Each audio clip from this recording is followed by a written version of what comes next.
Avenue, and then we'll take it higher.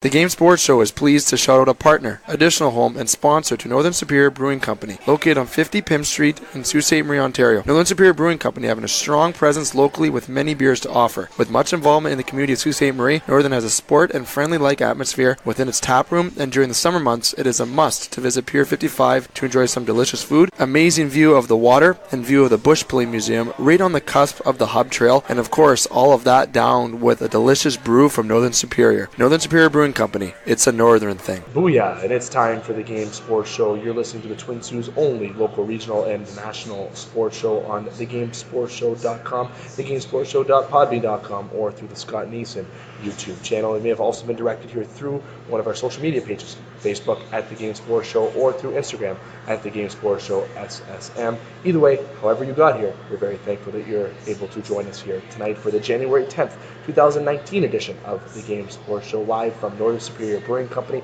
in Sault Ste. Marie, Ontario. It's yours truly, David McCaig. I want to give a shout out to Scott Neeson, who will be our board operator tonight, and to the staff here and the overall management here at Northern Superior Brewing Company for their hospitality, as always, with The Game Sports Show. Justin Hykel and Dane Hanchrow will be joining me here tonight on the show for the panel. I'll bring in the fellas in just a few moments, just going to get through the usual introduction portion of the Game Sports Show.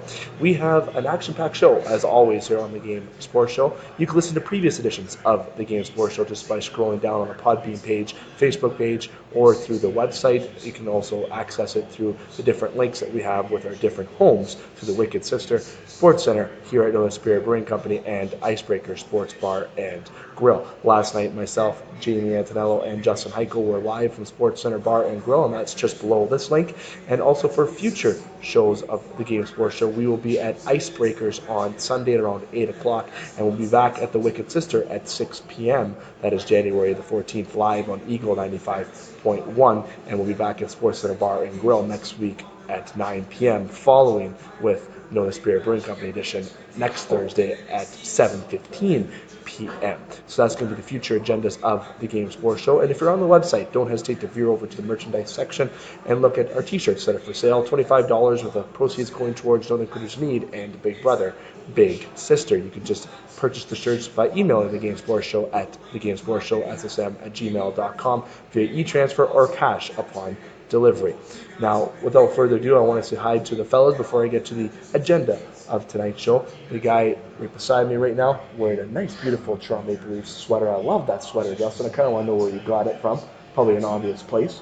But Justin, first, before you answer that question, how are you, sir? Not bad. Recovering from our nonsensical performance last night and the boneless wings that I ate. Oh, yes. A little bit of heartburn last night. How were the boneless? I never had boneless at Sports Center. To be completely honest, those were the best boneless wings I've had, period. Wow. They were hot and fresh out the kitchen. And like a condition. The medium sauce was on point. The R. Kelly reference was a little negative today. A little negative. Now, sweater. Where'd you get that beautiful Leaf sweater? Sport Check. A Sport Check? Yeah. I figured you maybe would have gotten off NHL.com shop. I definitely did not get it from NFL.com. No. You blew it already, Dave. Now, person in front of me, my roommate, not wearing any team sweater because he can't support an Oilers sweater right now. Maybe because he doesn't have one. Maybe it's not washed. Dane Hanchrow. Dane, how you doing, sir?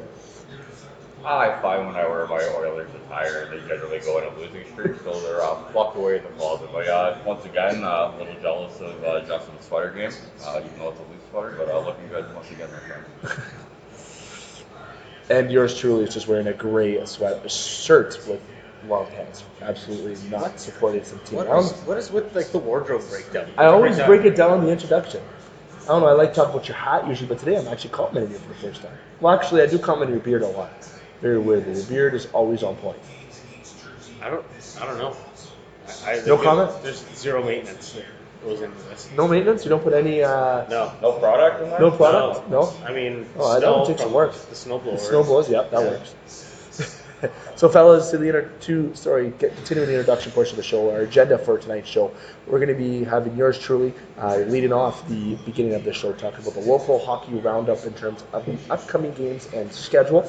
As all the listeners know, that we will not be really getting into much local news, as we do that on our Icebreakers edition. However, we do have John Parco coming on after the first break here, after yours truly gets through the schedule portion of the local sports roundup. Then afterwards, I will bring you guys back in, Justin and Dane, and we're going to talk about the National Hockey League updates and some opinions, just some regular reaction up to date here for the Game Sports. We'll talk about the National Hockey League, and if we have time, we do plan to talk about the MLB updates as well before we conclude tonight's show.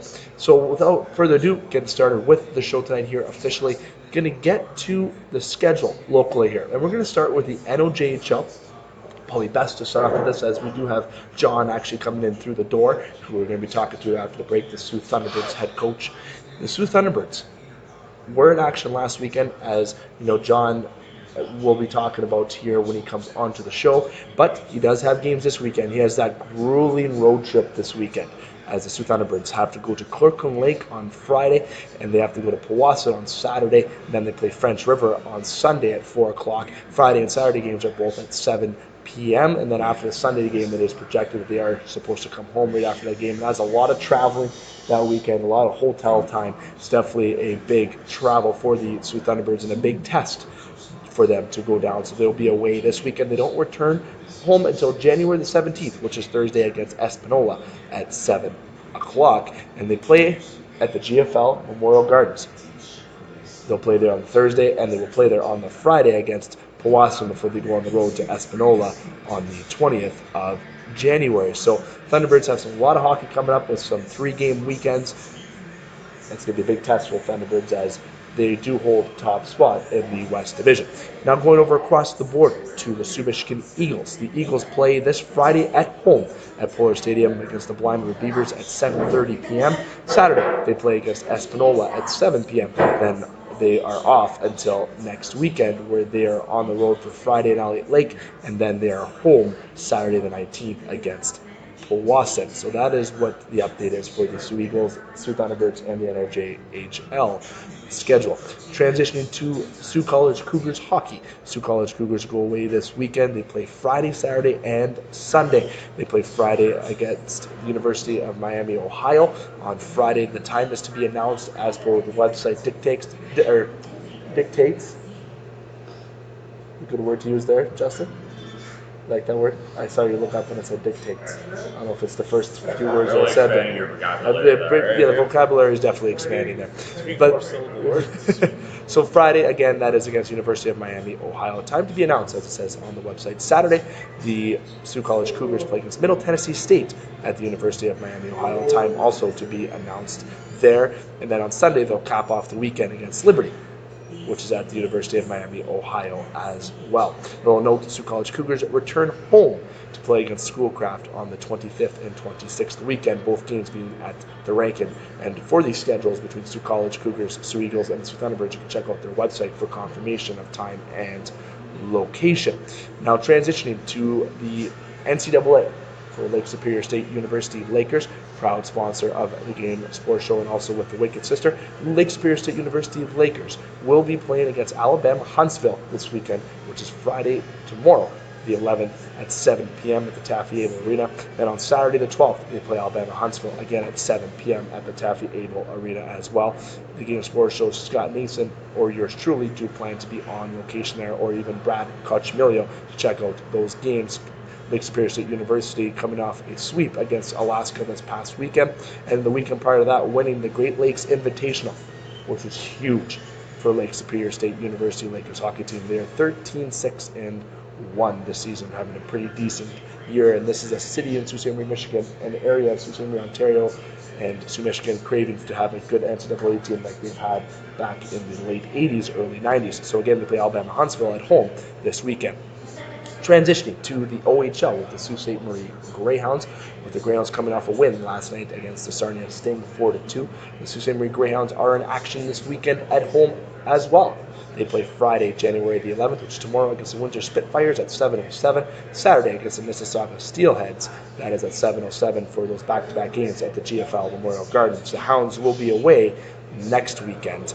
And to get to the recap of the Soo Greyhounds and the Sarnia Sting game, we will be doing that on our Sunday edition of the Game Sports Show with Brad Clutchmiller and myself live from Icebreaker Sports Bar and Grill, powered by Northern Superior Brewing Company. But again, home this weekend to Windsor and Mississauga at 7 o'clock, both Friday and Saturday. So you have options this weekend if you watch the Sault Ste. Marie Greyhounds, or if you want to watch Lake Superior State University Lakers, or if you do want to catch the Sioux Eagles.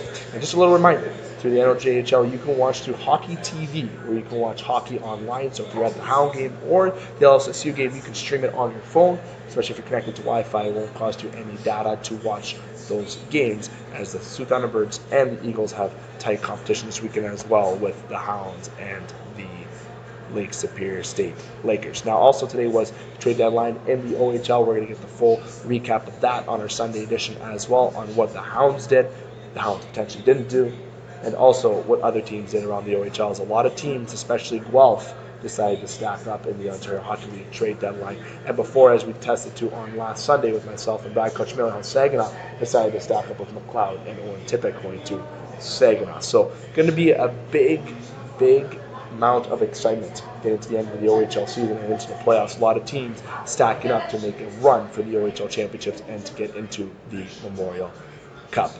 Now, fellas, speaking of some local hockey, John is unable to come by on Sunday due to being out of town, so we're having him come by here tonight to talk about the upcoming weekend, and we're going to try to get him on the phone on Sunday for some recap of the weekend, but that might be a little delayed because of the travel home from French River. So we're going to have John Parco, the head coach of the Soo Thunderbirds, come on right now, and it's Dave McCaig alongside Justin Hykel and Dane Hanchrow here at Northern Superior Brewing Company. We're going to take a quick break, and when we return, John will be here on the Game Sports Show talking Soo Thunderbirds hockey. Don't go anywhere. The Game Sports Show is pleased to shout out a partner, additional home, and sponsor to Northern Superior Brewing Company, located on 50 Pym Street in Sault Ste. Marie, Ontario. Northern Superior Brewing Company having a strong presence locally with many beers to offer. With much involvement in the community of Sault Ste. Marie, Northern has a sport and friendly-like atmosphere within its tap room, and during the summer months, it is a must to visit Pier 55 to enjoy some delicious food, amazing view of the water, and view of the Bush Pulling Museum right on the cusp of the Hub Trail, and of course, all of that down with a delicious brew from Northern Superior. Northern Superior Brewing Company. It's a northern thing. The Game Sports Show would like to thank an additional sponsor and special edition home to the game, Silver Creek Golf Course, located on 104 Bellow Lake Road, Garden River, Ontario. And also shout out thank you to Silver Creek GM Jamie Henderson. Silver Creek Golf Course has many specials to offer for 18 holes, 9 holes, and even Twilight Deal specials. It does not matter what your level of golf game is, it is a must to enjoy the scenic course, memorable experiences that Silver Golf Course offers. Silver Creek also offers a Thursday wing night for you to enjoy food after a stellar time on the course. You can book your tee time by phone or online at golfsilvercreek.com. Silver Creek Golf Course, where all are welcome to play. The Game Sports Show would like to thank an additional sponsor and additional home to the Game Sports Show, Sports Center Bar and Grill. Sports Center Bar and Grill, located on 624 Wellington Street West, Sault Ste. Marie, Ontario. Sports Center rated top sports bar for the second year in a row. At Sports Center, enjoy their famous 75-cent wing night along with delicious Molson products on tap, along with a great atmosphere and other great food options available as well. Sports Center Bar and Grill, the Sioux's best sports bar.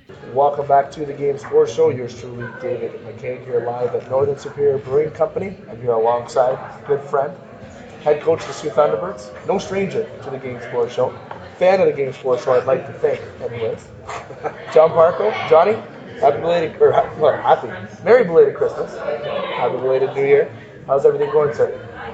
It's going very well, actually.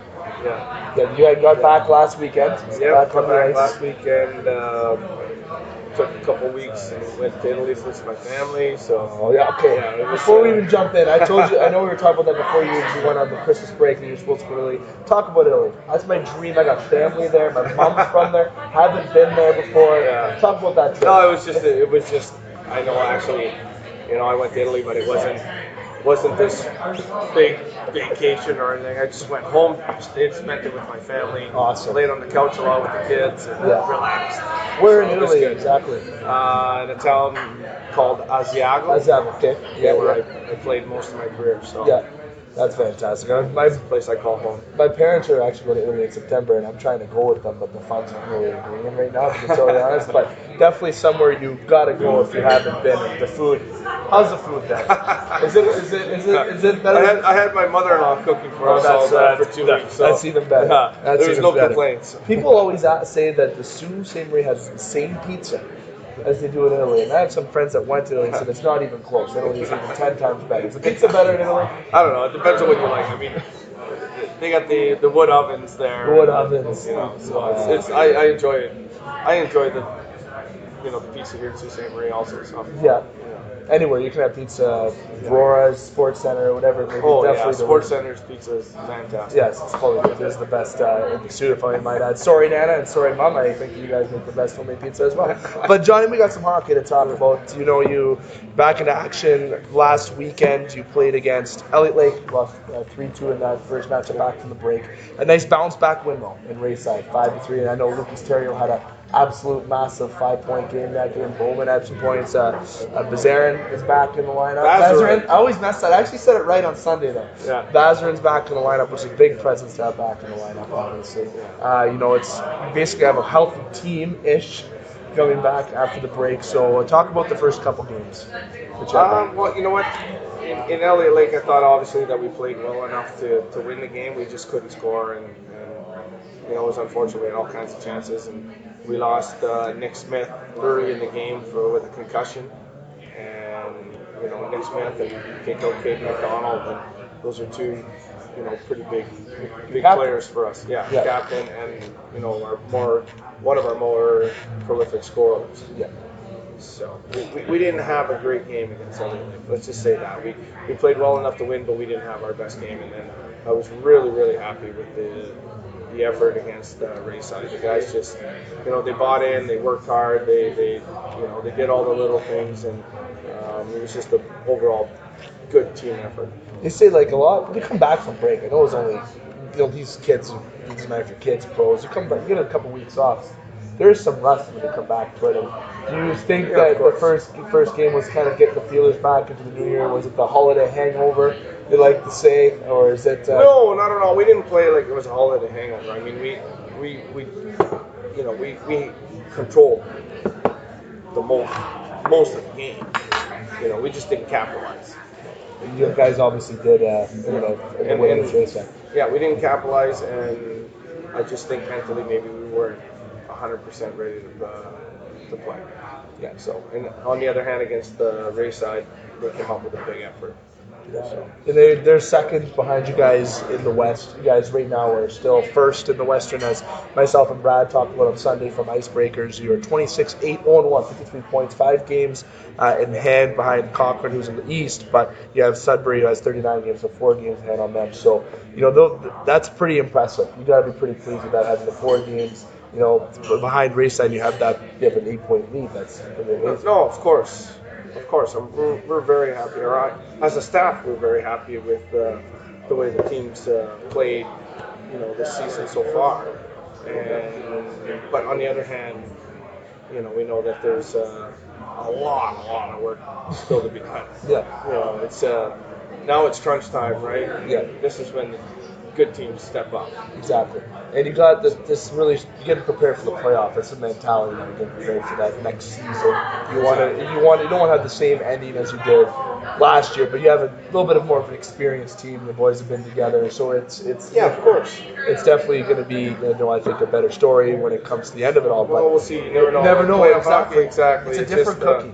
It's a different cookie, exactly. You really never know. And health is a big thing. And you got a grueling schedule coming up. You're on that dreadful road trip this weekend. Okay, you're in Kirkland Lake, Powassan, and you're in French River. Okay, that is not easy. You got 3 games back to back. You're staying in hotel or motels, having no homemade meals. You're on the bus for 8 hours, 9 hours. You're on the bus for a long period of time.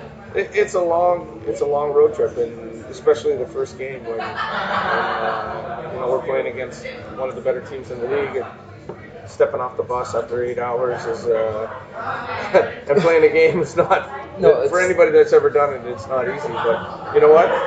We have to find a way to get it done. It's just the way the league is, and that's the way it'll always be. You just have to step up and prepare yourself mentally and physically and get the job done. Yeah, they don't have helicopters or planes for us. No, they don't. But there is definitely a thing. No private jets. Not yet, anyways. No, not yet. But they definitely the bus legs is definitely a thing. So I know different coaches have different kind of philosophies when they have a long trip. If they stop every 3 hours, once I've known coaches that stop every hour even. And what they did, there's one coach. I'm not going to say how I know because I always bring up when I played. But they parked, dropped us off the side road, and there's a road that would go between Sudbury and it's in between Sudbury and maybe not Espanola, where the Tim Hortons and Wendy's are. Espanola. That would be Espanola. It is Espanola. So in that between that range, there's a stop off. And they would make us walk almost half a kilometer, and they get us back on the bus. I'm not doing that. And they was just so we can try to keep some leg and keep warm. When we did it twice, we won one of the games that we did that night, and we lost one horribly. They had one other time. Exactly. But then we have some coaches stop every 3 hours, or they don't stop at all. One time, there's coaches I know that don't stop at all for 8 hours unless they're stopping at Tim's, and the coach makes the players stay on the bus. So, what is your philosophy? No, I don't have any philosophy like that. No. Do you go Thursday? I'm not overthinking. Friday mornings. I'm not overthinking a road trip. We'll leave Friday morning, I believe. I haven't even really looked at our program. Yeah. We're gonna drive we'll drive to Sudbury. Yeah. Have lunch at the Cruiser Club in Sudbury. Nice. Yeah. And then walk back on the bus and go to Kirkland Lake. There's no stop up? I don't think it's going to be that 5-minute walk in Espanola that's going to change your game, in all honesty. But if you think it is, then you're off your rocker. So that coach was wrong, man. 100% that coach was wrong. Physiologically, I don't think there's too much of an advantage of walking out in minus 40 weather in Kirkland Lake, or wherever. It's a safety concern too. Exactly. On the side of the road. Yeah. But you guys play Kirkland Powassan, and French River. Sorry. So, what's the preparation for this weekend? What's the change you want to see from last weekend going to this weekend? Like we said, just at the top there, this week and that just passed. Putting the feelers back from the break, you deserve possibly a better fate on Friday. Sunday had a great bounce back game. So with this weekend, what do you want to see change from last weekend? What have you been working on? Well, you know what? I really don't want to see too much of a change from the way we played against Tracy Balfour. I mean, we had a really good, solid road game, and if we can put that kind of effort up against Kirkland Lake, I think we'll be okay. But every game has its own story, so you never really know. and every game in this league, okay, which is amazing to see, is that the turnaround in this league just in the last couple of years, over the past decade and almost 20 years, if you want to go that far, it's equally balanced. Like if you want to look at the standings, you have French River, who's 12-23 this year, who's bottom in the East. Then if you want to look at the Espanola Express, who are 7-32, I've watched both those teams play, and those records sometimes don't really show that how they truly are. This league, I feel, is really balanced. Anything can happen on any given night. Well, anything can happen on any given night in any league, right?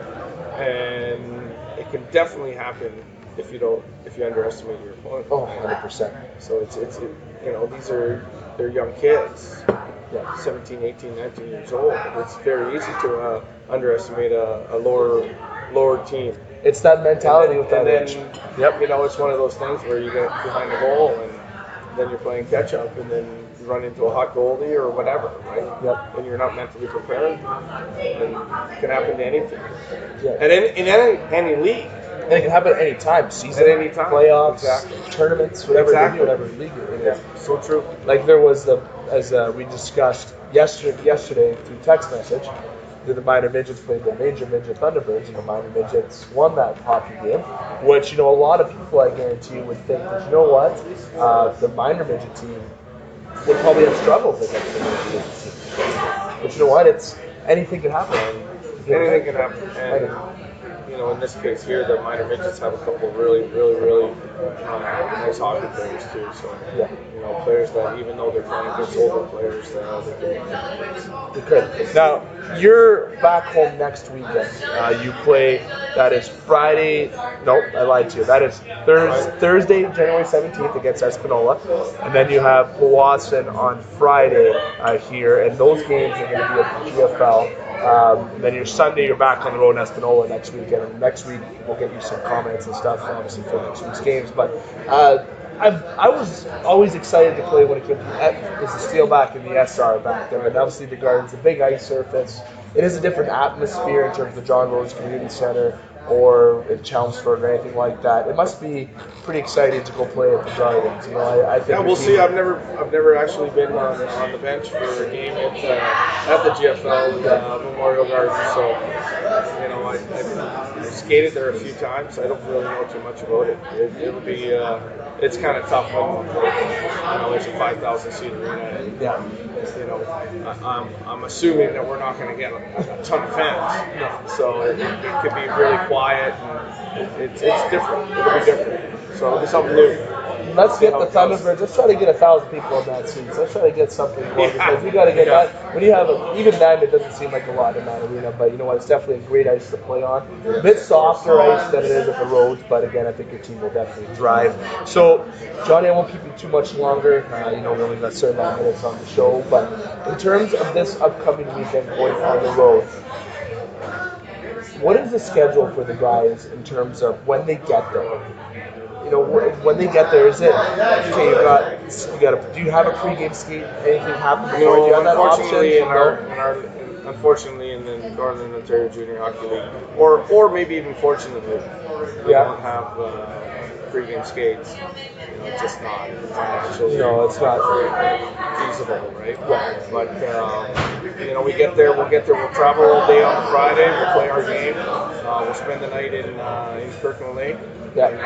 Next day we'll wake up. We'll have something to eat, and then we'll drive to Powassan, play another game. Yep. Check into the hotel. Yeah.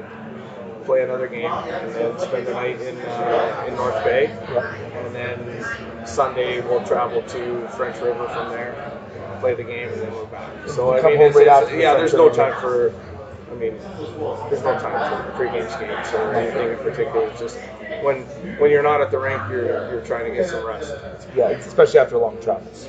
100%. Now, Johnny, I'll let you slide. I'll let you get out of here. Enjoy the rest of your Northern Superior Brewing product beer. Now, I want to wish you safe travels this weekend. Wish you best of luck this weekend. Obviously, we got you on tonight because Sunday you're not going to be able to come to Icebreakers because you're going to be at French River traveling back in the -40s. So next week we'll get you on here either the Thursday or the Sunday to talk about the upcoming games. So I want to say thank you for being on my team. Good, thank you. Always a pleasure. Definitely. And now I'm still jealous that you went to Italy. Next time I'm going to sneak in your suitcase. There you go. We're going to be right back here on the show, and Justin and Dane break. It's only local regional national sports show. Don't go anywhere. The Game Sports Show is pleased to shout out a partner, additional home, and sponsor to Northern Superior Brewing Company, located on 50 Pym Street in Sault Ste. Marie, Ontario. Northern Superior Brewing Company having a strong presence locally with many beers to offer. With much involvement in the community of Sault Ste. Marie, Northern has a sport and friendly-like atmosphere within its tap room, and during the summer months, it is a must to visit Pier 55 to enjoy some delicious food, amazing view of the water, and view of the Bush Play Museum right on the cusp of the Hub Trail, and of course, all of that down with a delicious brew from Northern Superior. Northern Superior Brewing Company. It's a northern thing. Get Wicked Catering from the crew at the Wicked Sister. We like to think of ourselves as foodies. While our favorite foods are paired with a beer tasting at the Wicked Sister, you can now have the same creative menu for your next catered business luncheon, family get-together, wedding, or holiday party. Our white truffle risotto appeals to your gluten-free and vegetarian guests. Add sautéed shrimp or freshly grilled chicken for a pop of protein. Or let us build you a custom menu to suit your needs. From plated events of 15 to buffets for 200, the Wicked Sister will cater your event with tapas, snacks, cravables, or a full sit-down dinner. The Wicked Sister, where you'll be treated like family, whether you like it or not. The Game Sports Show would like to thank a list of additional sponsors. North Shore Sports and Auto, new location located on 647 McDonald Avenue, Sault Ste. Marie. A family-owned and operated business with doing business in Sault Ste. Marie for over 10 years. Loads of products available for your enjoyment for all seasons. North Shore Sports and Auto, we understand the importance of quality service and products. and we work hard to ensure that all customers have a positive experience before and after each and every sale. North Shore Sports and Auto, meeting all of your new and pre-owned equipment needs. Special thanks to Salon. The Salon, located on 589 2nd Line East, Sault Ste. Marie, Ontario. Owned and operated by Mike Cuglietta. Book your appointment today at 705-941-9191 or via online at https://thesalonsoo.as.me-. The Salon, making the Soo beautiful, one haircut at a time. As well as a shout out to the Superior Pro Shop. The Superior Pro Shop, located inside the Community First Credit Union Superior Arena on 285 Northern Avenue East, Sault Ste. Marie, Ontario. Owned and operated by Jeremy Paquin and ran by Larry Monroe. Superior Pro Shop, for over 40 years, meet all of your skate sharpening, skate repair, and hockey needs. Also to Discover the Canvas. Discover the Canvas, located on 317 Wellington Street West, Sault Ste. Marie, Ontario. A beautiful, new renovated building owned and operated by expert artist and Sioux native Katrina Thibodeau. Katrina taking her talents of the ink in Sault Ste. Marie and truly creating the best and most realistic art locally. Call Katrina today at 705-450-8099 or email her at discoverthecanvas@gmail.com to book your tattoo or consultation today. Welcome back to the Game Sports Show. Yours truly, David McCaig, alongside Justin Hykel and Dane Hanchrow, here live from Northern Superior Brewing Company for the Twin Sault's only local, regional, and national sports show. I want to say thank you to John Parco for coming on by here to talk about the Soo Thunderbirds and their upcoming games this weekend and some updates with the Soo Thunderbirds and the NOJHL. Now, without further ado, boys, welcome back. We're going to talk about the Toronto Maple Leafs. Let's get started with the National Hockey League talk. Justin and I will spearhead this before we bring Dane officially back here to talk about some more NHL news. Justin, the Leafs had a tough outing against the Nashville Predators. People use the excuse that, well, they didn't have Anderson. Either way, Hutchinson's still been holding his own in that for the Toronto Maple Leafs. I think doing a decent job. He's let some goals and that maybe Anderson may have not let in, but again, the guy just got picked up last week by Kyle Dubas. Yeah, exactly. He had a shutout. He did very well against Vancouver. He's done what he had to do in the net for the Toronto Maple Leafs. It's when you get shut out, though, that means your offense wasn't putting pucks in the net. They were missing the net a lot in that game. They didn't capitalize on the power play either. So a lot of opportunities where Toronto couldn't capitalize, but against a very elite defense the Nashville Predators have. Very envious of what Nashville has on that blue line with Ekholm, with Ellis, with Subban, with Josie. It's definitely a very stacked core on that D-core along with a very good offense. But Justin, the Leafs right now, currently, while we're sitting here in action against the New Jersey Devils, the game will be still underway by the time we're done and completed the show. But Hutchinson's back in net. Anderson seems that he'll be back on Saturday against the Boston Bruins in Toronto. We know how Toronto plays Boston. It's always a good affair. How big of an impact will it be that Toronto gets Frederick Anderson back? You know what? I think it's going to be a pretty big impact once Freddie gets back in the lineup, just as far as energy goes for the team. I mean, Monday night, by the second period, they were flat. They weren't buzzing around. It just looked like they were going through the motions. And it's really not fair to Hutchinson, where the team just kind of gives up on you. The guy had a shutout Saturday night and looked pretty good. And I didn't think he looked awful in his first game. I think he looked like a goalie with a new team. But, tonight we're getting Zach Hyman back, so that might get a little juice in the legs for the fellas. And then, Freddie on Saturday against Boston. I mean, what else could you ask for? I mean, if you need your team to get going, get your goalie back and play the Boston Bruins. You should be able to, show up with some energy, want to win the game, that's for sure. See, I wonder and hope not at the same time that if they're rushing Frederick Anderson back, and I hope that is not the case. Growing injuries are so sensitive or just so delicate to nurse in a goaltender, obviously being, and Anderson's not massive on a butterfly. He's not all scrambly as a goalie. He's very calm and collected in the net. But either way, you still have a groin injury. It's something you got to watch. And I hope and I'm not doubting the Toronto Maple Leafs medical staff. It's one of the best in the National Hockey League just because of the money that Toronto has in their pockets. But besides the point, this is an injury that has to be treated. I hope they're not rushing him back into the lineup. But transitioning from that, Justin, Mitch Marner, we had a report that he does not want to talk contract until the season ends. And from what we understand here on the Game Sports Show, Kyle Dubas has wanted to sign Mitch Marner prior to the deadline. Now, Matthews, not much rumors has come out about Austin Matthews. You, myself, and Dane and other members of the Game Sports Show have talked till countless about what the money is going to be for Marner and Matthews. I've said 8.5 for Marner, 10 for Matthews. You're saying 12.5 for Matthews, 10 for Marner. Dane's saying the same thing. But the contract negotiations Is it better that Toronto get this done as soon as possible, or should they respect Mitch Marners' wishes and just wait till the end of the season? I mean, I think right now you just let him play. He's having a hell of a year. Why try to... Don't derail him. Just give him a little respect, and hopefully that respect is reciprocated once negotiations come. Like, I honestly don't think Marner's can be the trouble, the most troublesome of the negotiations. I think that was Nylander.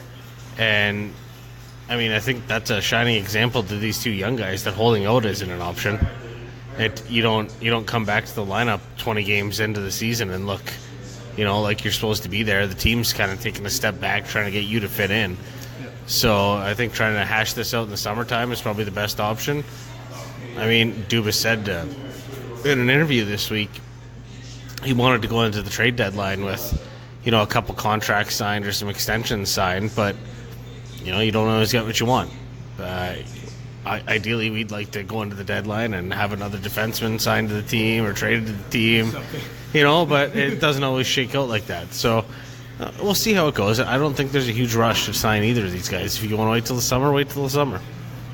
Last thing with Toronto very quickly, I've been watching the Maple Leafs Instagram feed, social media feed, as much of the other fans of the Toronto Maple Leafs that follow them, or just hockey fans in general, vote Mo. And yesterday they had some funny videos with Austin Matthews, Mitch Marner, and Jake Gardiner talking in a shoe, pretending it's a microphone. And I don't know if it was Morgan Riley walking around the hotel with the camera. I'm not sure if it was him.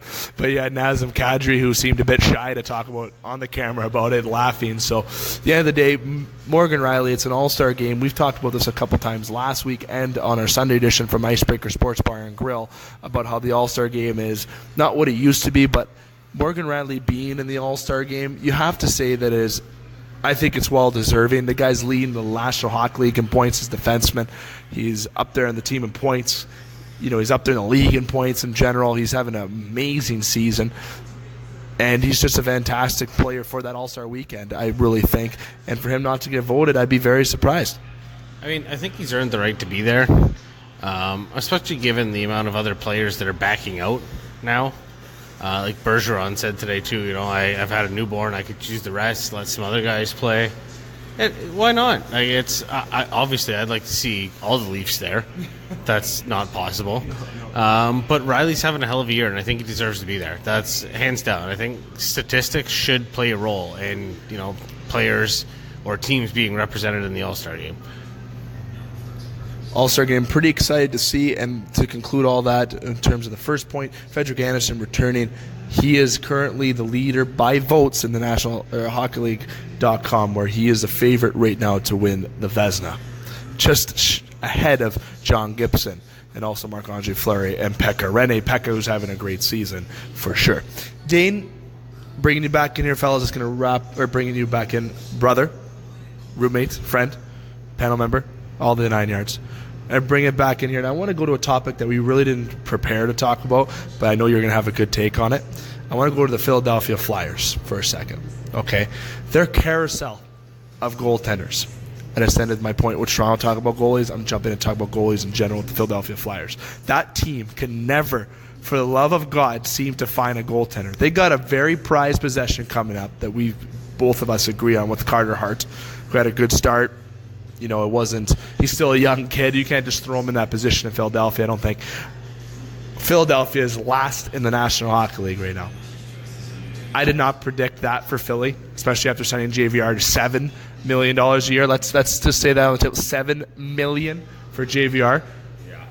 Talk about Philadelphia and how this organization can turn it around, because it's just Hextall gone, fire the coach. Everything's just changing in Philadelphia, and it's not really working on their goaltenders. Have Mike McKenna and that the journeyman's 35, 7 goalies being used this year. Just get your reaction about Philly and what they can do to improve this team. I mean, I think Philadelphia's in that weird kind of position. I think they're blessed with a lot of good young prospects, and I would promote patience when it comes to their goaltending. I feel like they have Stolarz and Hart, who are the two of the best goaltending prospects in hockey right now, and they're both very young, and goalies obviously take a little bit more time to develop than forwards and defensemen do. So yeah, patience is the biggest thing. Wayne Simmons is having a bit of an off year, so maybe his name, pops up in the trade deadline when that comes up. But yeah, it's like, I don't know, do you want to kind of sell your good guys right now and build for the future? Like, you guys got good prospects in place, or it's an awkward situation for them because they're definitely underachieving right now, and obviously the goaltending carousel is definitely not helping right now, and I think it might be a little bit too early for Hart and Stolars to be put in that situation. So I don't know, maybe Bobrovsky's available after his little incident in Columbus, but who knows? If I'm Philadelphia, I would just play out the season, see how it goes, and kind of recollect during the off season and go from there. I'm going to go right back to you with Sergei Bobrovsky. The incident today, and good comments to the Philadelphia Flyers. I really agree that they should be patient because they do have a lot of good prospects. First, before, we're going to go Nolan Patrick, Provenov, you have Shane Gottisbehere, you have a lot of Morgan Frost, yes. You have some good prospects there. I'm a fan of doing this, and this is me playing NHL 19 in my hat for a second, something that I don't really play, but if I had a video game, to go to a team that has all these prospects and rebuild, trade guys that are veteran guys, get those young guys and build a young team like Toronto did when they had Mark Arcabello as their first line center at one point. Okay, and then you come in and you you draft Austin Matthews, and Mitch Marner played the same year, just changed your whole organization. I think Philly is behind the 8 ball a lot when it comes to facing against Washington, Pittsburgh, the Islanders even, Columbus, Toronto, of course, Tampa Bay, all these other teams where I think they're really behind, and I think they should sit there and go, you know what? We're not there. We should move some of these veteran guys, get out of the cap trouble, because he did sign JVR for $7 million. That will be a problem. Mark my words, that will be a problem for that team down the road. Move something out that you can so you can ease the cap a little bit, bring the young guys in, the right young guys, and get some draft picks and go through the draft. Building through the draft has been successful for Boston, Chicago, Pittsburgh, and LA. And what happened to all those teams the last decade? They won Stanley Cups. But I'm going right to you for Columbus. So I got kind of sidetracked there for a second. Sergei Bobrovsky, incident suspended. He has been rumored to be moved. Jay and Dan love him on TSN. Columbus faithful love him, much as they like Artemi Panarin, who was offered vodka for life if he resigns in Columbus. So between Panarin and Bobrovsky, going to Bobrovsky first, the incident, does this kind of pave the way for him to get traded, or his way out of Columbus? I think if you look at Columbus, they've been kind of underachieving the past couple of years, and I think this is like a big year to kind of look at the team and see what they have. And I think Panarin and Bobrovsky are going to kind of see how the season play out, and I think that's ultimately going to be how they decide if they want to come back or not. I know Bobrovsky already stated, I think last offseason, that he won't be resigning during the season anyways, and he will be hitting free agency. So unless he gets a big payday from Columbus, it looks like the honeymoon might be over with the Blue Jackets. And I think same thing with Panarin. He's at that age, just under 30, I think 28 or something like that. He's going to get a big paycheck from a team, and I don't know. This might be the end for Columbus. They might be on their way to another little mini rebuild before they become relevant again. I really think if you have a player who says, look, I don't want to re-sign until the summer, and they're UFA, unlike Mitch Marner, where he's an RFA and Toronto owns his rights for 4 years, you can wait. You can afford that patience. But Bobrovsky, you can't. You can use him as an own rental, but you're already using Artemi Panarin and potentially as an own rental if you want to make a playoff run. But by the looks of it, Artemi Panarin is not coming back either, despite this vodka, free vodka, even though that would really tempt me to really stay, to be honest with you. Bobrovsky moving, I think the Columbus Blue Jackets have to move him. Am I crazy to say that if I was a GM, if I know a player's not coming back, I want something for this guy? I know you guys were right about one point, I'll never forget, Marc-Andre Fleury with Pittsburgh. I said, move him, because Vegas is going to take him in the draft, which they did. But what happened to Matt Murray? He gets hurt. Yes, they have a good goaltending depth in Columbus, but what if they're in the playoff run and Korpisalo gets hurt, who has been not all that he's lived up to, but he's done pretty well. I think enough to get a chance as a head goalie, number one goalie. So do you think Columbus has got to move Bobrovsky, Justin? I mean, this is a tough one, especially given, whatever this incident situation is. Basically, it's what they say, something doesn't line up with the team's values or something like that. It's kind of a toughie, because if the team's saying they don't want him around, I guess you don't want him around. You're probably faced with trading him. I mean, right now, the more logical situation, I guess, is trying to re-sign Panarin. Or you just burn it all down, I guess. Maybe. I don't know. I thought Columbus was, okay. I didn't really think Columbus was, the rip it all apart and see you later team. I thought they were going to re-sign one of the two. I figured, I didn't think Bobrovsky was going to resign there, but I figured he was just going to try and play his ass off, earn a big paycheck in the summer, and Columbus, if they made it deep in the playoffs, they made it deep in the playoffs. You know what I mean? I think Panarin's the guy you have to re-sign there just because he's your star. Foligno's good, but he's your captain, and he's not a star. Panarin's a star. So he's going to command about $8 million too. So yeah, well, they're not going to be paying anyone else. So I think right now you have to trade Bobrovsky because the demand for a goalie in the league right now is high. There's still teams that are in it. Like the Oilers could be a goalie away from being all right, but I don't know what the Oilers have to give up, to be honest. Like if you remove McDavid from that lineup, the Kings are a better team for sure. Like, yeah. I don't know. But as far as Bobrovsky goes, you got to trade him. I'm such a big fan of moving somebody if you're not going to return. You need value. I know you guys are right about the Fleury thing, but that's a Stanley Cup contender. Is Columbus considered a Stanley Cup contender, though? That's where they have to realize. I don't really see it. They are a playoff contender, but a Stanley Cup contender? But yeah, not really a Stanley Cup. There's just someone's speed bump.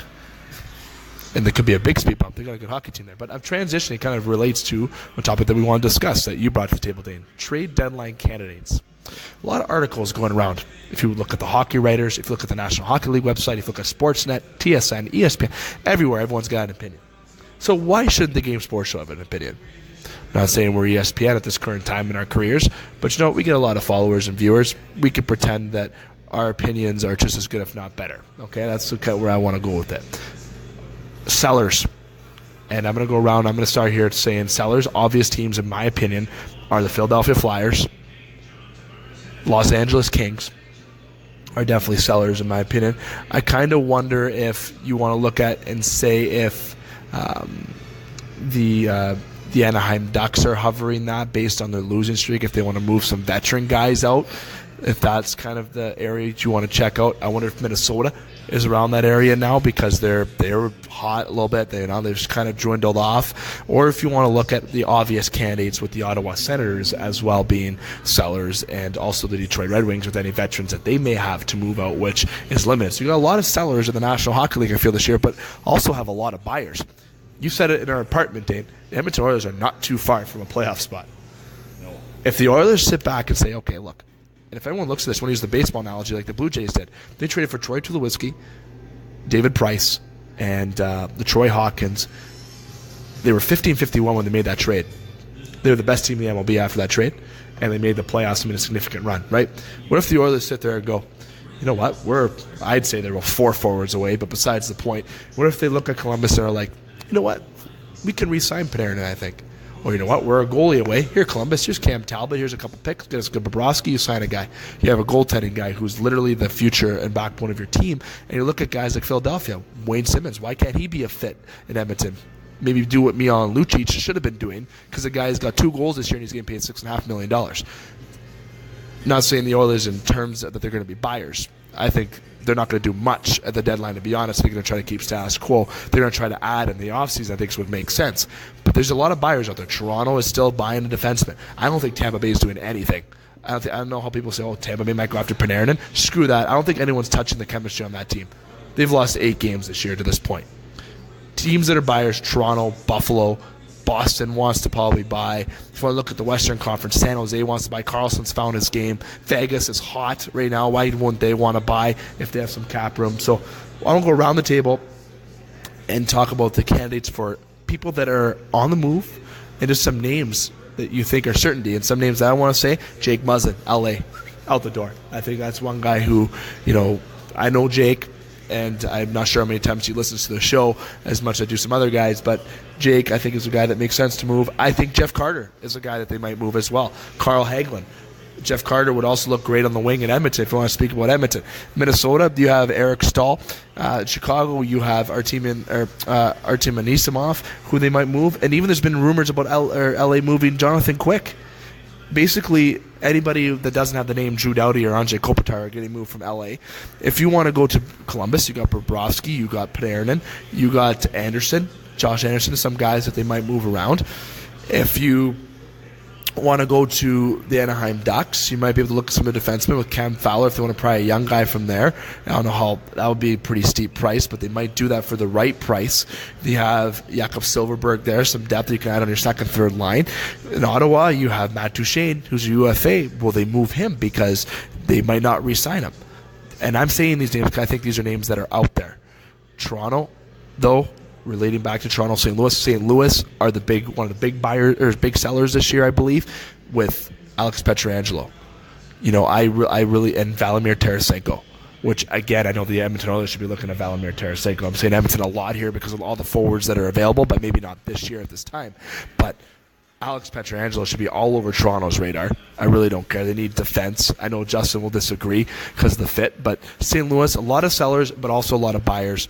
Those are teams that I think are going to be sellers. The LA's, the St. Louis's, and also the Ottawa Senators. If you want to go to the Anaheim Ducks to even look at hovering in the Minnesota Wild, kind of hovering in that realm. The players, Jake Muzzins, Pietrangelo, and Anisimov, a lot of those guys being names that I think are certainty to be moved. I think Pietrangelo does get moved this year at the deadline. I really think St. Louis does it, and for some reason they don't do it at the deadline, it'll be at the draft. But those are some names that are my candidates. Dane, I'm going to you first to talk about some names, teams, and the whole shebang about the trade deadline that's coming up very soon. Yeah, I think there's a couple obvious picks with the teams that are at the bottom of the standings. I think like LA and Chicago, I think your glory days are over. And I'm not saying you're going to be trading Pat Kane or Jonathan Toews or Kopitar or anything like that, but I think there's a couple aging veterans on the team that you might be able to move to a team that's looking for some playoff experience. It always just takes one team to get things rolling before trade deadline where you start seeing big trades. I think Wayne Simmons is a guy that I think is going to get dealt at the deadline. I think Philadelphia is struggling a lot. I think Wayne Simmons is struggling a lot right now currently. So I think he's a guy that could help a lot of teams come playoff time. He has that gritty kind of presence. He can put the puck in the net. He can do a little bit of everything. St. Louis, I feel like, if Pietrangelo is available, that's a big defenseman. I think a lot of teams would want him. But, I think you just got to look at the obvious picks there. How the mighty have fallen in the National Hockey League. How the mighty have definitely fallen, it seems like. LA is just, they're in a cap situation, man. More than any team, I think, in the National Hockey League. Worse than Philadelphia, potentially. I don't think Philly's even close to being actually that bad as LA is. But Justin, I know you have some teams in mind, some names potentially in mind.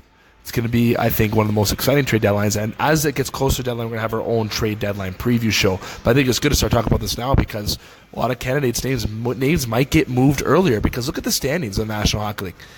It's tight in every division. Maybe some teams want to get ahead early. Well, I think right now, it's because the standings are so tight, it's basically whoever can get an edge early needs to do it. You got to jump on that. If you can get 2 or 3 other games in hand, then you got to roll with it.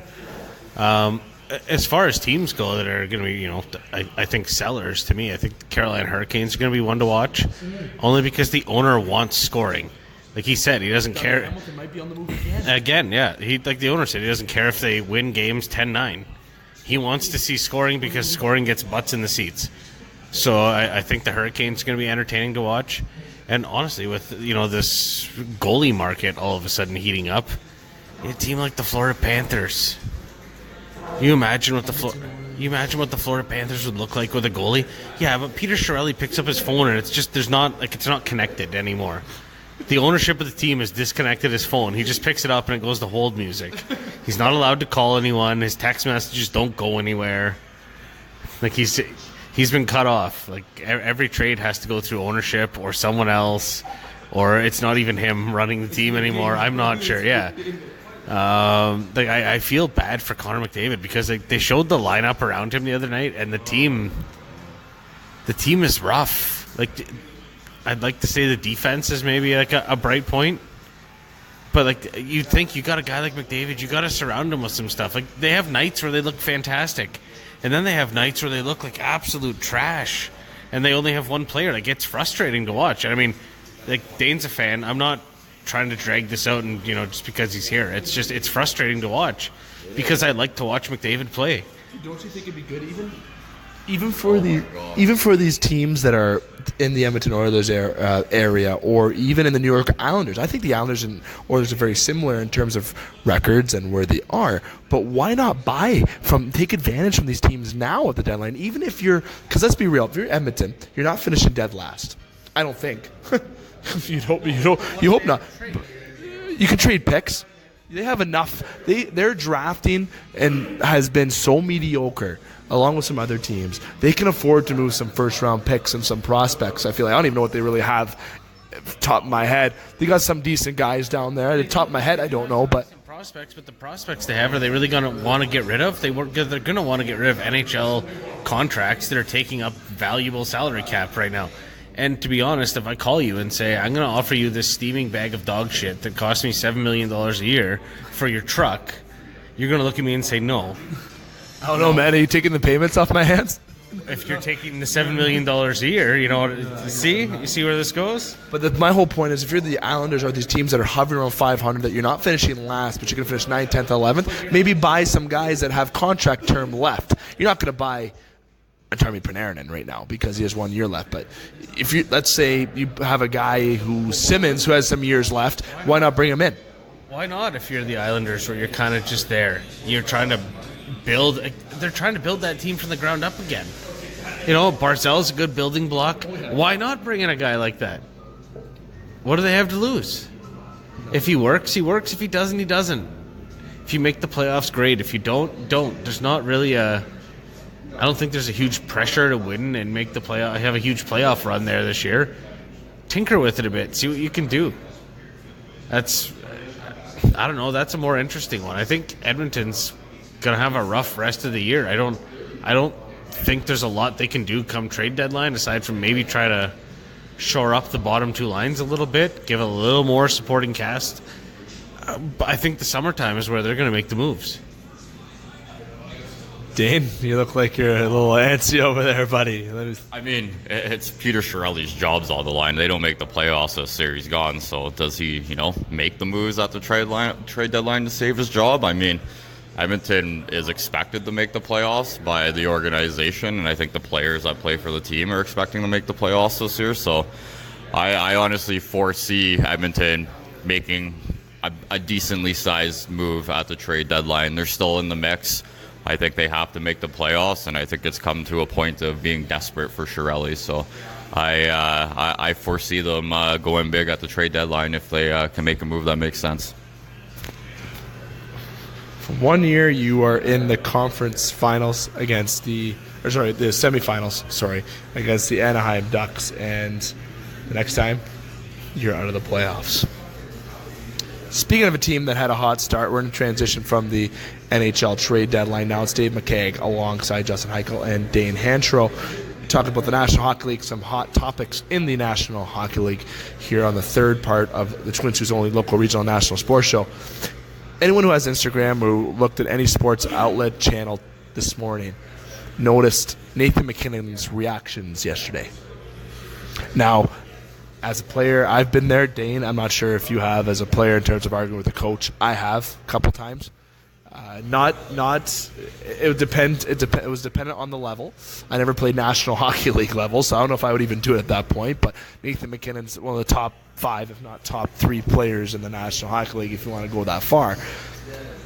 He basically got upset at his coach based on a play, and it was getting him and his coach had some words back and forth. And it seems at the end of that, and you can slow motion the lips, basically telling the coach, quote unquote, and kids under the age of 5, cover your ears. I say 5 now because it seems that 6-year-olds have worse smells than 14-year-olds. Do your fucking job. Wow. Telling your coach in the National Hockey League to do your fucking job. You're either Jack Eichel, the GM and president of the Buffalo Sabres, to say that, or you're Nathan MacKinnon, one of the best hockey players in the world, to say that. Dane, you and I watched this last night at home, and this is not like Nathan MacKinnon. he's great in the media, great in the community, and he's from him in Nova Scotia with Pearl. Top of my head, little brain fart. Justin, or producer goes, you're the same place, Harbor Springs. There we go. So they have. He's just a nice guy all around. He does a lot for the community. He does a lot in the Colorado community. He just does a lot for the National Hockey League. He's into fundraisers and into non-profit organizations and everything of such. So he's not this type of guy where he has the Sean Avery type or the type of person to yell at a coach. Okay, so obviously something got overheated there. What do you make of this? I don't think it's that big of a deal. I feel like a coach-player interactions happen a lot, behind the scenes in the dressing room. This one was just a little bit more public. I mean, Nathan McKinnon, Rantanen, and Landeskog have literally carried that team the whole entire season. I think the next forward on their team that has the fourth most points doesn't even have half as many points as Landeskog has. So I think when the first line is playing 25 minutes every night, they're giving it their all. They're 1-6-2 in their last 9 games. They're on a bit of a losing streak. They're hanging on by a thread for their playoff position. I think it's just a level of frustration, and I mean, it happens, coaches and players butt heads all the time. I think it's just because Nathan McKinnon's a superstar, it's made it a little bit more public, but I don't think it's a big deal. I just think Colorado's on a bit of a slide right now, and just tempers flaring. Halifax, Nova Scotia. Halifax. Cole Harbor, thank you. There you go. Cole Harbor. Yeah, Harbor Springs, what am I talking about? Producer Ghost and also Dane tapped me on the foot saying, that's not the right name. But you know what? There's my you blew it moment. How's that? Justin, reaction about Nathan McKinnon, though? I liked it, to be honest. Number one, I think a moment like that either brings the locker room closer together, or it's an issue. But I don't think it's an issue. I think that's a moment where Colorado's lost 7 of 8 games right now, and they were hot. Going into December, they were one of the best, the hottest teams in the NHL. They were fun to watch. They were scoring. And so obviously something changed. It's not working. And for him to tell the coach he's got to do his fucking job, why not? It's good to see if he's trying to send a message to ownership or management that maybe the coaching staff isn't working out or something needs to change there. I don't know, but sometimes nowadays you got to bring things public. It doesn't work. We talk about it behind closed doors mentality sometimes doesn't work, and so it needs to be public that there's an issue, and maybe it helps the team move forward.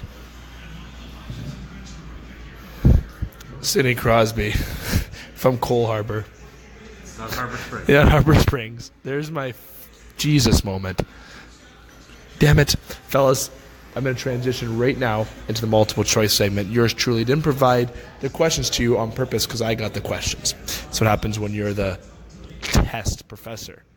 When you're the professor, you get to make the tests. And I know the answers, but I get to make my own answers when it comes to the opinions. So we're going to go around the table. We're going to have a multiple choice segment. We do this it seems on a monthly basis or bi-weekly basis. Some of the listeners want to get this back on some opinions. If you don't know multiple choices, is where we choose a certain amount of select questions and we go around the table and you choose which one you feel is the best answer. Okay? We'll go with myself first to start off, Dane, then Justin. We're going to have a total of 3 questions to wrap up our hockey segment. Then I'm going to go into a little bit of MLB update to wrap up tonight's show and wrap up the entirety of our January 10th edition from Northern Superior Brewing Company.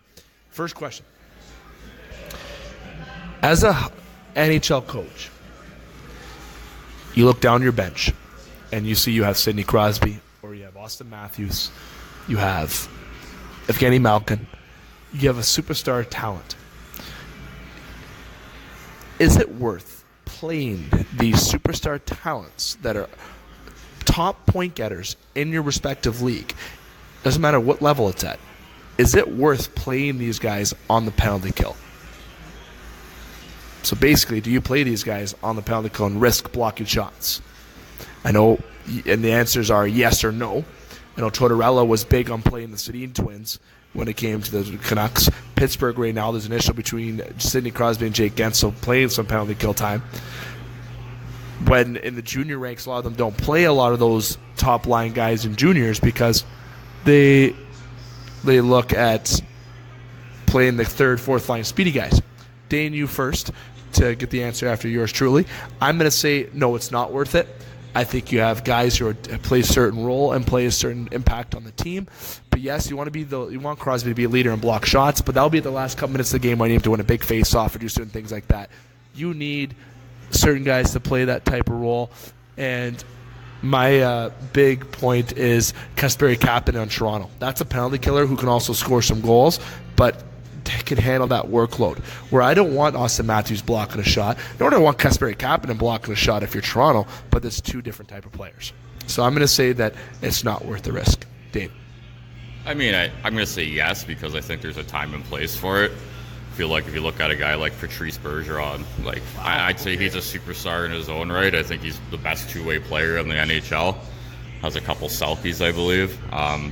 But yeah, I mean, Ovi is not a guy that I would be putting on the penalty kill because I feel like the extent of his defensive skill is probably better than it was when he was younger. But I mean, yeah, time and place, playoff time. I think the game's on the line, Game 7. I think you put your best players out in those kind of situations, and so yeah, I will say yes.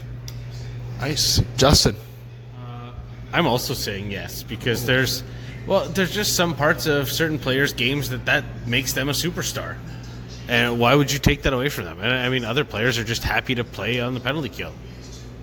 Why would you take that away from them? If you want your guys to be happy, you want the best, you want the best mindset for your players. If that's what they want to do, why would you say no? I just don't. I don't know. It doesn't make sense. You want to win games, you want your players playing their best in the best moments in the game. If your superstar wants to be out there in a penalty kill to help you win, then let him be out there. That's what you're paying them tens of millions of dollars to do. Looks like I lose that one, fellas. Second question. Certain players in the National Hockey League this year have had a resurgence. If you especially want to look at some teams, Calgary has done very well. Jeff Skinner in Buffalo's, it's just another story. A steal, it seems like, for the Buffalo Sabres. Is it a thing, quote unquote, that the grass is greener on another side or in another year? Look at Calgary. They got a new coach. They make a big trade with Carolina.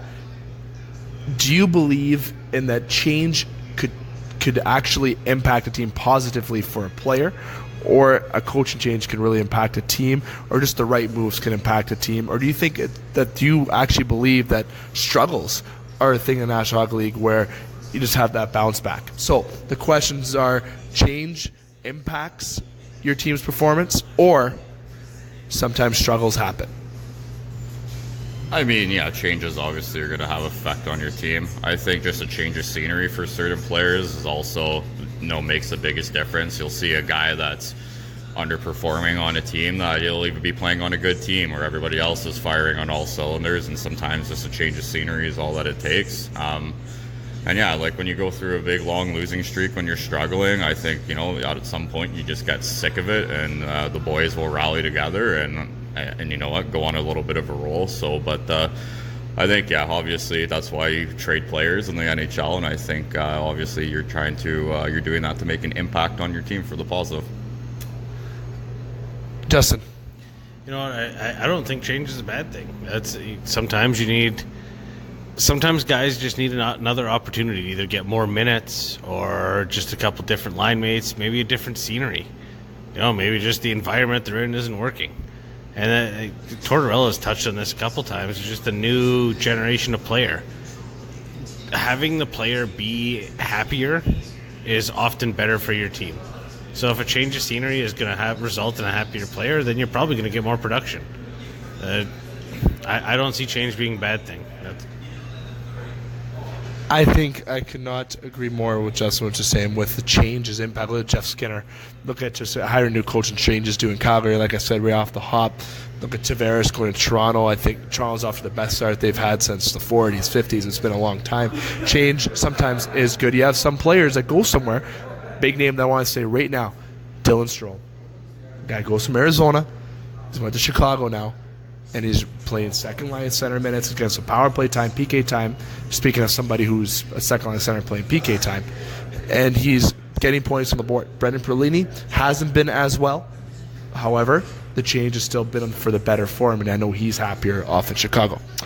So that is the second question. Now, the other one I wanted to get to, and I was really debating on a certain question to go to here, fellas, but I want to go to the Jack Adams race right now. And I got to give a lot of kudos to Barry Trotz in the Long Island, which is why I'm asking this question. Early candidate for Jack Adams. A, Barry Trotz. B, Mike Babcock. C, Bill Peters, who's having a very good season. Or do you want to go the route of the Buffalo Sabres head coach, Phil Housley? Dane. I'll go Bill Peters. I think Calgary's had the roster for a couple years now, and I think they've gone on a tear to start the season, and then late in the year they've had collapses and fell out of the playoff race. But I think this is the year where you're not going to really see that with Calgary, as much as it pains me to say it. But I think Calgary is a really good hockey team, and Peters is getting the best out of his players right now, and you can see it on the ice right now. Justin. I couldn't agree more with the Bill Peters statement. I mean, Calgary, the beginning of November, they were a mess. You know, Mike Smith was turning out to be a disaster. You really didn't know what the upside was going to be for the Calgary Flames, and now all of a sudden they're firing on all cylinders. I mean, Mike Smith hasn't looked terrible. Riddick has been an unbelievable story. And I mean, the usual suspects for the Calgary Flames, Johnny Hockey's he's playing unreal. Their defense hasn't looked bad. Like they're a good team, and to be completely honest, they're hot right now. If the playoffs started today, I would not want to face the Calgary Flames. So I mean, I think Bill Peters deserves a lot of credit for the way that team's turned around. I'm going to go a different route here, fellas, and go Barry Trotz. I think I spoiled it off the hop, to be totally honest with you, but with the turnaround he's had in Long Island, especially with the departure of John Tavares, how well he's done in Long Island with that team, the senior management with Lou Lamoriello there now, the Islanders have been pretty surprising. They are not climbing this power rankings in terms of being top 5, but they're in there now. They're in the top 16 as per the NHL.com website. I have to go Barry Trotz because, I'm sorry, I had Long Island finishing bottom 5 in the National Hockey League this season. Bonus question, stadium season. You got the Winter Classic, you got the Stadium Series in Philadelphia. Connecting with the multiple choice here. Fan or not a fan, should the NHL keep it or get rid of the outdoor games? Because each game does count nowadays in terms of having to play at home or on the road. Doesn't matter. You play an outdoor game, it's different than playing inside a barn. If you don't make the playoffs by 1 or 2 points, some teams do look back and say, what if we didn't have an outdoor game? Do you think it really matters? Dane. I mean, you shouldn't base your whole season off of one game. I feel like when they put it in the World Juniors, that's a little bit different because that game has a lot more meaning to it and counts for a lot more. But at the end of the day, the NHL is a business, and they're putting a product on the ice to sell tickets and get fans to come out to the games. And I think the outdoor games is a wonderful idea. I think that's probably brought people out, like, you know, in California when they had it at Dodger Stadium. I think people probably went out and watched. It could be their first hockey game that they ever went to go see before. So I think, you know, expanding the product and having different ways of presenting it's a good thing. And I love the outdoor games. I think it's one time a year for each team, and not for each team, a couple teams every couple years have to play in it. And yeah, don't if you lose the game and you don't make the playoffs, it's not because of that one game. It's because you sucked all season. So. Nice. Justin. I don't know. I think it's starting to get a little old. I like the New Year's Day game, but dragging it out through these other games through the season. Like next year, Dallas is playing one. So you're not a fan of it? I'm not a fan. Not a fan. Like I said, I like one New Year's Day. That's like a tradition thing, I guess now. But these, like, Dallas going to play a game outside in Texas. Like, come on. Okay, like, how competitive a game is that going to be when you're trying to play on ice that you've made outdoors in Texas? That's now the California game at Dodger Stadium wasn't bad, and they made it happen. But California is a bit of a different animal as far as hockey's concerned than Texas. You know, Stars owners calling his players out, telling them they're bags of shit. Tyler Seguin's been hot since. Yeah, but that's not a good look either. That's a terrible look. You know, now it looks like the owner can tell these players they got to fuck off and they'll play better. Tyler Seguin's streaky. He's been streaky his whole career. Oh, he was on fire ever since that. Yeah, but then it's going to fall off. So, no, but as far as the stadium series goes, I think, one game a year I'm okay with. Anything more than that, no, not at all. To be honest, and I think a lot of you are going to be pretty surprised in this answer, but I'm actually a fan of it. I love the outdoor-esque time. The one games that I could say, Justin, and the reason why I'm going to say I'm a fan is because of that New Year's Day game. The Stadium Series is in this different hot areas, and the Heritage Classic, it is getting a little bit much, so it was a two-parter question, as you guys know, and you did answer. I am a fan, but I feel like the NHL is going to stop and be like, okay, that's enough a little bit, and kind of think of it just doing it one game a year. Make it relevant. Make it interesting. Don't make it old. Don't get it old too fast. Just keep it a New Year's Day Classic, because then you got every team that wants to have that outdoor game. Have an application for it. NHL picks teams. Everyone's going to get a chance in an outdoor game. Or, I mean, this is just my oddball thought right now that I had. Have the outdoor game be the All-Star game. And then whoever wins the All-Star game gets the home rink advantage and the Stanley Cup final. Just like baseball, now you're making it interesting. Why not have the New Year's game and then have an All-Star game outside? It's just the All-Star game outside, I think would, and when the whole thought is to get fan interest and get more fans out to the game, having an event like a spectacle like that, you're gonna get all the butts that you could possibly get in the seats. Use that outdoor event to draw the people to the All-Star game. Bold comments.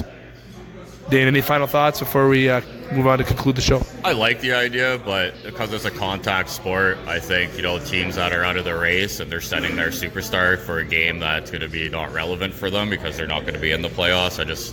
I like the idea. I think it would be wonderful. It will never happen.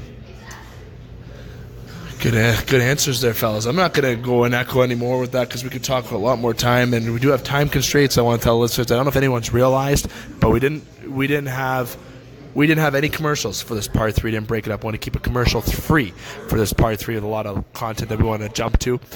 Before I say bye to the fellas, I'm going to make sure I throw in some baseball news here. A lot of watch between Bryce Harper and Manny Machado. Both of them met with the Phillies. Now, Phillies have been involved in the Bryce Harper along with the Cardinals, the Dodgers, and the Yankees. Apparently, Manny Machado just started following the Yankees and a lot of players on the Yankees, and it seems like people are saying that he's going to be signing with the Yankees. Now, he is down to three clubs, apparently. Those teams are the Phillies, and you have the Yankees in there. Manny Machado, Bryce Harper, I think are going to get signed by the end of the weekend, is where I think they're going to be signed, in my total opinion. You got guys that are still out there, like Dallas Keuchel, Craig Kimbrell, AJ Pollock, who is actually rumored to go to the Atlanta Braves, and along with JT Realmuto from the Miami Marlins. So a lot of moves are being added. Speaking of an all-star being added, Jed Lowry adds to the New York Mets, making a little bit of a depth move for the New York Mets, making those simple moves as they're not in the big splash names with Harper and Manny Machado. The Mets have one of the best, if not the best, pitching rotations in baseball. Syndergaard, DeGrom, just to name a few at the top of my head right now, this fantastic pitching that they have there in New York. So making some depth moves because their pitching and their team all around have a chance to make a good run this year. But if the Phillies actually land Bryce Harper and Manny Machado, the Phillies will change that whole entire face of that organization. But my prediction, I think Harper, at the end of the day, is going to go to one of 3 clubs: Nationals, Cardinals, Phillies. And I really think, for some reason, my mind is telling me that he's going to go to St. Louis. Something just tells me he's going to the Cardinals. I think the fit is there. The passionate fans are there at Busch Stadium in St. Louis. Good team, good young prospects there in St. Louis. They have a very good pitcher. I'm a fan of Reyes as well, who I think is the future of that pitching rotation in St. Louis. I think that makes sense, to be honest. Manny Machado, New York Yankees. Sorry, Philadelphia. I don't think you're getting either of the guys. Evil Empire, New York Yankees are going to get Manny Machado.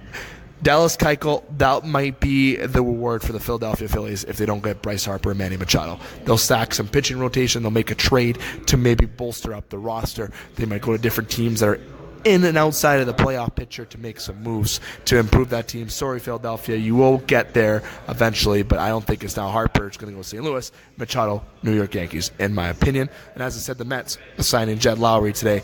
And also with Dozier signing out with the Washington Nationals there. It seems like that's where he's going to be going. According to some rumors, that's Brian Dozier, former player with the Minnesota Twins, and also with the Dodgers signing a 1-year, $9 million contract. Apparently, people are saying this might throw them out of the Harper race. This does not throw them out of the Harper race. It might even bring them to get more involved in the Harper race in terms of trying to stack a team to make a run for the World Series. As we know, Washington Nationals have been trying to make that World Series push for many years, much like the Capitals have. Capitals got there, Nationals didn't. Maybe they're still that one player if Harper resigns and having Dozier, and then maybe they make a couple other moves this offseason, they might have a chance to get to that World Series final. That's going to be my quick hot take with Major League Baseball, excluding the fellas from it. Excited to see what next week brings. I think there's going to be a lot of big news in Major League Baseball. Without further ado, I want to say thank you to you, the listeners, as we get to the conclusion portion of tonight's show. I want to say thank you to Scott Nason, our board operator tonight, to Northern Superior Brewing Company, the staff, and everyone involved with Northern Superior Brewing Company in terms of what they do here for the Game Sports Show. I want to say thanks to Justin and Dane. Going over to you first, Justin. We will see you maybe Sunday. I know Sundays are a lot of maybes for you, especially with the Colts being in action this weekend. Depends. Either way, if I don't see you Sunday, we'll see you next week at Sports Center Bar and Grill at 9 o'clock. I will be there 100% at Sports Center. Sundays maybe for sure. We'll see how the games go this weekend. But definitely next week, Sports Center for some more boneless wings. Yes. And Northern next week as well, 7:15. We'll be there. Dane, Sundays are maybe for you as well a lot, but we'll definitely see you next week here at Northern. Thanks for coming by, my friend. Thanks for having me, buddy. I'll see you next week. Or I'll see you tonight, probably, since we live together. Yeah.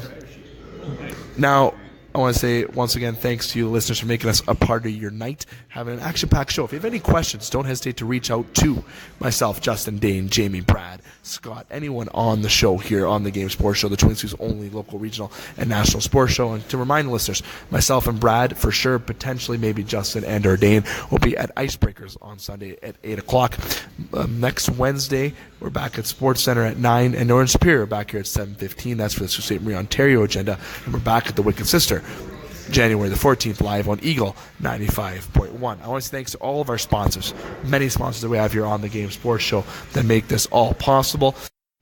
And until Sunday at Icebreaker Sports Bar and Grill, make sure to keep your stick on the ice, swing your bat, catch your touchdown, train your threes, and shoot your shots. Booyah.